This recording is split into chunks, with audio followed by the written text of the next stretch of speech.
दोस्तों, आज की वीडियो में हम आपको अजमेर शरीफ का पूरा इतिहास बताएंगे और साथ ही साथ ये भी बताएंगे कि अजमेर शरीफ जो कि एक हिंदू राजा पृथ्वीराज चौहान का गढ़ था, वहाँ एक फ़कीर का दरगाह कैसे बन गया।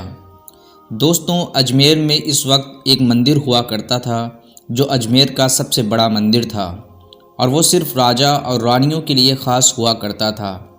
मंदिर के साथ ही एक तालाब था जिसका नाम अनासागर था। हिंदू उस तालाब के पानी को बहुत पाक समझते थे। उनका मानना था जो इस तालाब में नहा ले उसके सारे पाप धुल जाते हैं। उस मंदिर में रात को इतने दिए जलाए जाते थे कि सिर्फ एक ही रात में 3.5 मल तेल सिर्फ दियों में इस्तेमाल होता था। आसपास के गांव देहात मंदिर के नाम थे। उन गांव से आने वाली आमदनी मंदिर पर खर्च होती थी।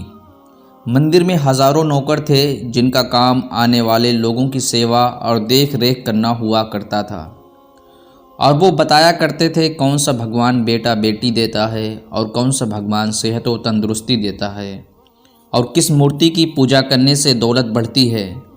ख्वाजा मोइनुद्दीन चिश्ती रहमतुल्लाह अलैह वहाँ आए और अना सागर की कुछ दूरी पर चटाई बिछाकर अपने मुरीदों के साथ बैठ गए। असर का वक्त था, लिहाजा ख्वाजा मोइनुद्दीन चिश्ती रहमतुल्लाह अलैह ने हज़रत कुतुबुद्दीन रहमतुल्लाह अलैह से अज़ान देने को कहा। कुफ्र शिर्क से भरे अजमेर में अल्लाह के एक होने और हज़रत मोहम्मद सल्लल्लाहु अलैहि वसल्लम के नबी होने का ये पहला ऐलान था। वहाँ के लोग इस्लाम के बारे में कुछ भी नहीं जानते थे। अज़ान की आवाज़ सुनकर वो लोग बहुत हैरान हुए और अपने अपने घरों से निकलकर सब लोग ख्वाजा मोइनुद्दीन चिश्ती और उनके मुरीदों को देखने लगे और अना सागर के पास भीड़ लग गई। ख्वाजा और उनके मुरीदों ने अना सागर के पानी से वज़ू किया और नमाज़ पढ़ना शुरू कर दिया।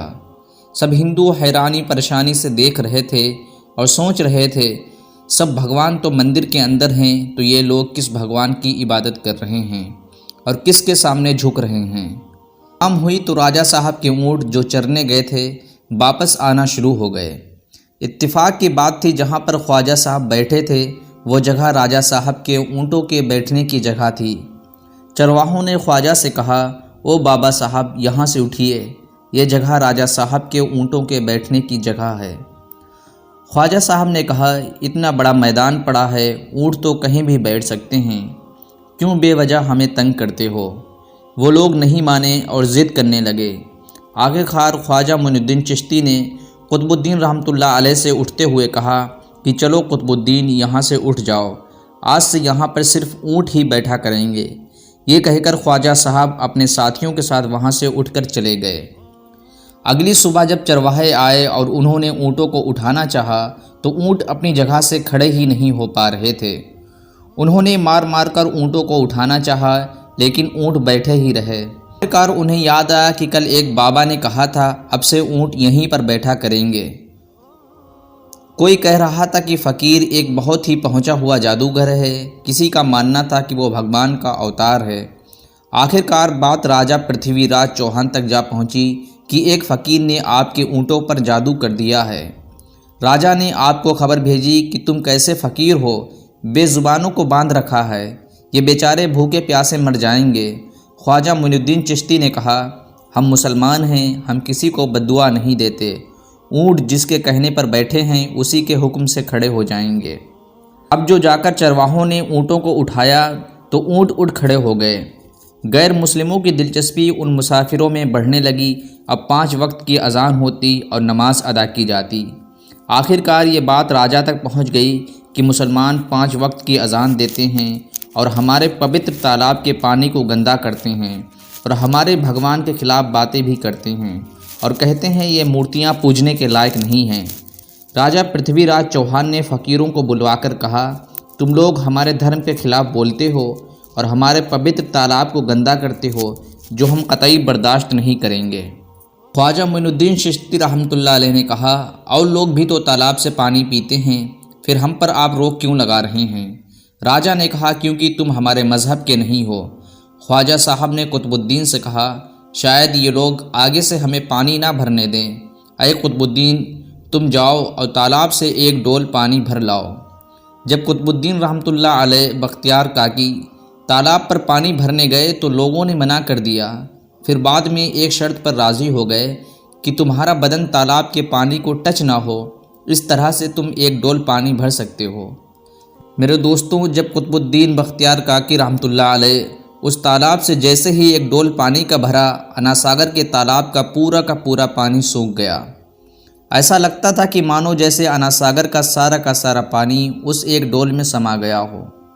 अनासागर का सूखना क्या था कि पूरे अजमेर में चीखों पुकार की आवाज़ें शुरू हो गई। सारे इलाके में ये खबर फैल गई कि मुसाफिरों ने अपने जादू की वजह से पूरा तालाब सुखा दिया। अनासागर के सूखने की वजह से राजा पृथ्वीराज चौहान बहुत परेशान हुआ। उसने अपने वज़ीरों को बुलाकर कहा, ये बाबा या तो जादूगर है या कोई बहुत पहुंची हुई हस्ती। अनासागर के सूखने की वजह से हिंदू धर्म को बहुत सख्त धक्का लगेगा। आखिरकार ये बात तय हुई कि उस फ़कीर से पूछो वो चाहता क्या है, अगर उसकी बात मानने वाली होगी तो हम मान लेंगे। लिहाजा तमाम लोग ख्वाजा साहब के पास आए और बोले, बाबा साहब तुम भी वज़ू कर लिया करो, भगवान के वास्ते हमें हमारा अनासागर लौटा दो। ख्वाजा साहब ने कुतुबुद्दीन रहमतुल्लाह अलैह को कहा कि जाओ वापस पानी को अनासागर में डाल आओ। जैसे ही पानी तालाब में डाला गया, तालाब का सारा पानी उछल कर तालाब में आ गया। उस पानी ने कई दिनों को धो डाला। हिंदू किताब के लिखने वाले भी इस बात को मानते हैं कि उस शाम 32,000 लोग कलमा पढ़कर मुसलमान हो गए। उन लोगों के मुसलमान हो जाने से हिंदू पंडित गुस्से में आ गए। उन्होंने सोचा कि अगर ये फ़कीर कुछ दिन और यहाँ रह गया तो देवी देवताओं का नाम लेने वाला कोई न बचेगा। चुनांचे उन्होंने राजा साहब को मजबूर किया कि जल्द से जल्द कुछ किया जाए। राजा ने मंदिर के सबसे बड़े पंडित रामदेव को बुलाया और उसे बाबा साहब से मुकाबला रखकर जल्द से जल्द हराने और अजमेर से बाहर निकालने का हुक्म दे दिया। रामदेव अपने वक्त का माना हुआ पंडित था। उसकी शोहरत दूर दूर तक थी। दरअसल पंडित शैतानी और जादुई ताकत का मालिक था।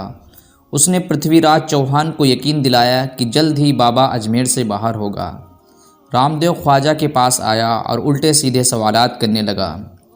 जब रामदेव ने हद से बढ़कर शोर मचाना शुरू कर दिया तो हज़रत ख्वाजा मोइनुद्दीन चिश्ती रहमतुल्लाह अलैह उसकी तरफ आंख उठाकर देखा और बोले, रामदेव तू शोर मचा रहा है और मैं तेरे माथे पर ईमान का नूर देख रहा हूँ।